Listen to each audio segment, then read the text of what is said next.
అనంతపురం నగరంలోని ప్రభుత్వ హాస్పిటల్ నందు గత కొన్ని సంవత్సరాలుగా పుట్టకూటి కోసం మరి అంబులెన్స్ డ్రైవర్ వృత్తి కొనసాగిస్తూ కొంతమంది ఇక్కడ మరి ఉన్నారు. మరి అదే అదునుగా తీసుకొని కొన్ని యూనియన్లు అయితేనేమి, కొంతమంది వ్యక్తులు అయితేనేమి మరి ఈ యూనియన్ని తప్పుదారి పట్టించే క్రమంలో మరి అదేవిధంగా దీన్ని మరి ఈ యూనియన్ని భ్రష్టు పట్టించేందుకు, వాళ్ళ జీవితాలని భ్రష్టు పట్టించేందుకు చూస్తూ ఉన్నారు. చెప్తా ఉన్నాం, ఇక్కడ ఉన్నటువంటి కొంతమంది యూనియన్ నాయకులకు కొంతమందికి చెప్తా ఉన్నాం, ఖబర్దార్ మీరు ఇంకోసారి లేనిపోని ఆరోపణలు చేస్తే ఇక్కడ ఉన్నటువంటి యూనియన్ మరి ఏఐటీసీగా మేము ఒకటే హెచ్చరిస్తూ ఉన్నాం. మీరు ఇంకోసారి ఏఐటీసీ పైన కానీ, ఇక్కడ అంబులెన్స్ డ్రైవర్ల పైన కానీ, ఏఐటీసీ యూనియన్ పైన కానీ మీరు ఎటువంటి ఆరోపణలు చేసినా కూడా బట్టలూడి తీసి తంటామనేసి ఈ సందర్భంగా తెలియజేస్తూ ఉన్నాం. నోరు అదుపులో పెట్టుకొని మాట్లాడాలి. నిన్న మొన్న లేక వచ్చినటువంటి మీరు మరి అనేక సంవత్సరాల్లో అనేక మంది ప్రాణ బలులతో, అనేక మంది కార్మికుల కృషితో వచ్చినటువంటి సంఘం. మరి రాజారెడ్డి అనే వ్యక్తి విద్యార్థి యువజన సంఘంలో నిరంతరకాలం పనిచేసినటువంటి వ్యక్తి. అతని పైన ఇక్కడ ఉన్నటువంటి కొంతమంది వ్యక్తులు మందు తాగుతూ, కొంతమంది వ్యక్తులు చిల్లర వ్యక్తులు మరి ఆరోపణలు చేశారు. ఆరోపణలు సరికాదనేసి ఈ సందర్భంగా తెలియజేస్తూ, మీరు నిన్నటిచ్చినటువంటి ఆరోపణలు సరికాదు, ఇలాగే ఇంకోసారి చేస్తే ఇక్కడే నరి రోడ్డు పైన బట్టలు ఊడిదీసి తంటామనేసి ఈ సందర్భంగా తెలియజేస్తా ఉన్నాము. అదేవిధంగా సిఐ గారు కూడా, ఇక్కడ ఉన్నటువంటి 2 టౌన్ సిఐ గారు గత కొంత సమయంలోనే ఇక్కడ ఉన్నటువంటి అంబులెన్స్ డ్రైవర్స్ కు ఫోన్ చేశారు, కేసులు కడతామంటున్నావు. ఇంకోసారి సిఐ గారికి పోలీసులు గారికి చెప్తా ఉన్నాం, కేసులకి భయపడలేదు, కేసులు కదిలేదే లేదు. మరే మేము న్యాయబద్ధంగా పోతా ఉన్నాం, న్యాయబద్ధంగా ఉంటాం. న్యాయం ఎక్కడ ఉంటే అక్కడే ఏఐటీసీ ఉంటుంది. నువ్వు కేసులు పెడతానంటున్నావు, ఏ విధంగా కేసులు పెడతావు మేము అడుగుతా ఉన్నాం. తక్షణమే నువ్వు ఆ మాటలన్నీ కూడా వెనక్కి తీసుకొని అంబులెన్స్ డ్రైవర్లకు క్షమాపణ చెప్పాలి. ఎస్పీ గారు అయితేనేమే, కలెక్టర్ గారు అయితేనేమే, ఇక్కడ ఉన్నటువంటి అధికారులందరూ కూడా దీంట్లో జోక్యం చేసుకొని ఇక్కడ అంబులెన్స్ డ్రైవర్లందరికీ మరి న్యాయం జరగాలి. ఒకటే సీరియల్లో 2 యూనియన్లు ఉంటాయి, ఏఐటీసీ యూనియన్ కూడా ఉంటుందనేసి కళాఖండిగా చెప్తా ఉన్నాము. తక్షణమే ఎస్పీ గారు, కలెక్టర్ గారు, ఇక్కడ ఉన్నటువంటి మెడికల్ ప్రభుత్వ హాస్పిటల్ అధికారులు అయితేనేమే తక్షణమే చోద్యం తీసుకొని ఈ సమస్యను సద్దుమణిగే విధంగా చూడాలనేసి ఈ సందర్భంగా తెలియజేస్తూ, మందు బాబులకు మరే గట్టిగా చెప్తా ఉన్నాం, ఖబర్దార్ మందు బాబులారా, మీరు ఎలాంటి ఆరోపణలు చేసినా ఊరుకునేది లేదనేసి ఈ సందర్భంగా తెలియజేస్తూ ఉన్నాను. ఇక్కడ అంబులెన్స్ యూనియన్కి ప్రధాన కార్యదర్శిగా పనిచేస్తున్నాను. మేము ఆ యూనియన్ వద్దనుకొని ఇక్కడికి రావడానికి అనేక కారణాలు ఉన్నాయి. అందులో మీ సమక్షంలో వాళ్ళని ప్రశ్నిస్తున్నాను, బహిర్గతం చేస్తున్నాను. మొదటగా రౌడీ షీటర్లు 16 మంది ఉన్నారు అంటున్నారు. 16 మంది రౌడీ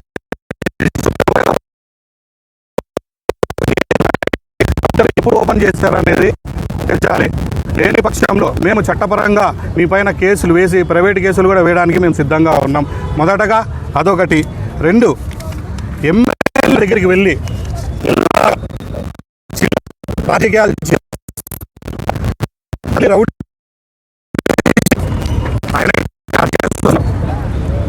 సాక్ష్యాలు ఇందులో మీడియా మిత్రులకు మేము తెలియజేస్తున్నాం. ఇందులో 36 మంది వాళ్ళ యూనియన్ సభ్యులు సైన్లు చేస్తే మేము 50 కుటుంబాల మంది బతుకుతున్నాం, 100 కుటుంబాలు బతుకుతున్నామని ప్రగల్భాలు పలుకుతున్నారు. అందులో ఎంతవరకు నిజం ఉన్నాయనేది 2 టౌన్ సిఐ గారే వాళ్ళని పిలిపించి మాట్లాడి మాకు న్యాయం చేయవలసిందిగా కోరుతున్నాం. అంతేకాకుండా మొన్న రాము అనే వ్యక్తి అలియాస్ ఆశారాజు, ఆయనకి ఈ స్టాండ్కి ఏం సంబంధం ఉందో తెలియదు. గత 25 సంవత్సరాల కిందట ఆశా హాస్పిటల్ అనేది ఒకటి ఏర్పాటు జరిగింది. అందులో అంబులెన్స్ డ్రైవర్గా పనిచేశాడు. ఆ హాస్పిటల్ దివాలా తీసిన తర్వాత అక్కడి నుంచి పాకులాడుకుంటూ అమరావతి చెంతన చేరాడు.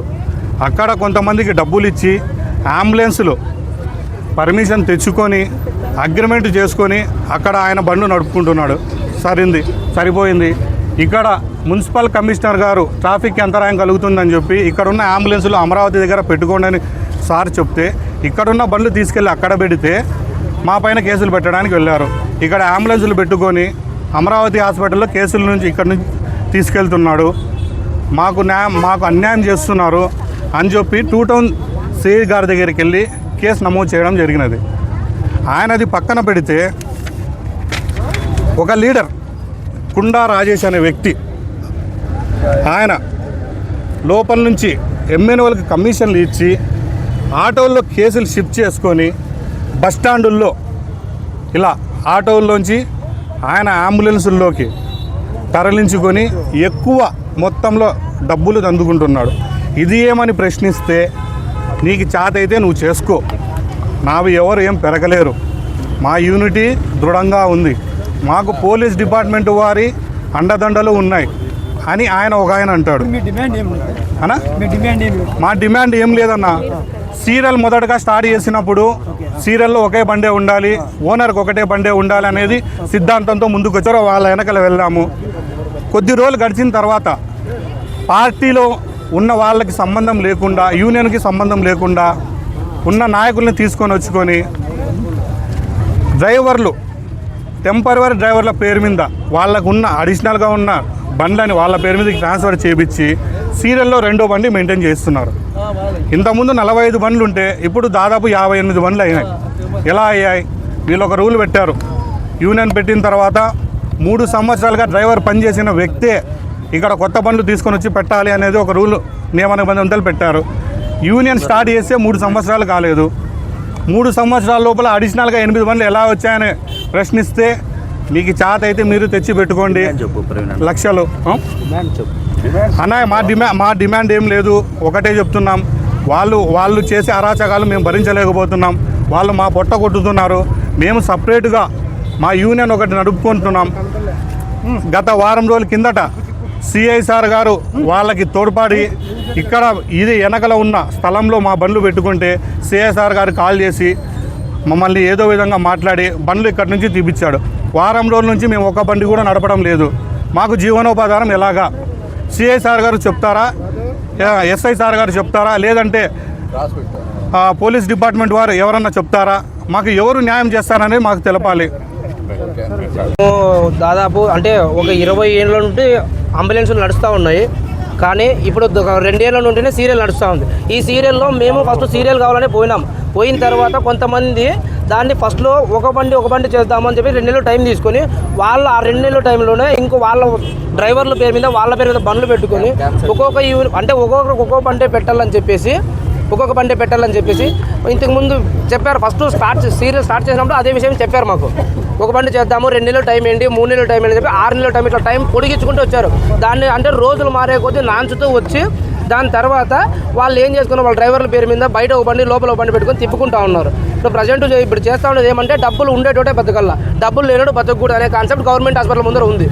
కానీ ఇప్పుడు ప్రతి ఒక్కరూ బతకాల, కార్మికుడు ఇక్కడ బాగుండాలని చెప్పేసి ఏఐటీయూసీ మాకు సపోర్ట్ చేసి ఒక్కొక్కరికి ఒక బండి పెట్టిస్తాం, మేము మాట్లాడతామని చెప్పి మాట్లాడుతూ అక్కడ వాళ్ళు ప్రతి చిన్నదానికి కేసులు పెట్టడం వల్ల ఇక్కడ మేము ఏదైనా చేద్దామని మాట్లాడుతూ ఉంటే ఇప్పుడు ఇక్కడికి వచ్చామంటే 100 డైల్ చేస్తారు. 100 డైల్ చేసి కంప్లైంట్ చేసి పోలీసులు పంపిస్తారు మా మీదకి. అంటే ఇక్కడ 12 మంది 13 మంది రౌడీ షీటర్లు ఉన్నారు కదా, 12 మంది 13 రౌడీ షీటర్లు అనే వాళ్ళు సైన్ చేశారు ఇందుకు ముందుగా. ఇప్పుడు చూపించాడు అన్న, ప్రతి ఒక్కరు సైన్ చేశారు. ఆ సైన్ చేసిన వాళ్ళు ప్రతి ఒక్కరు మా పైన సమాధానం చెప్పాలి. ఇప్పుడు ఎందుకనంటే మేము ఎక్కడ రౌడీ షీటర్ ఓపెన్ చేశారో మాకు కానీ తెలియదు. అది మాకు రౌడీ షీటర్లు ఓపెన్ చేశారనే విషయం మాకే తెలియదు. వాళ్ళకి తెలిసినప్పుడు వాళ్ళు మా పైన ఇప్పుడు రుజువు చేసిన తర్వాత వాళ్ళు మాకు నిరూపించాలి.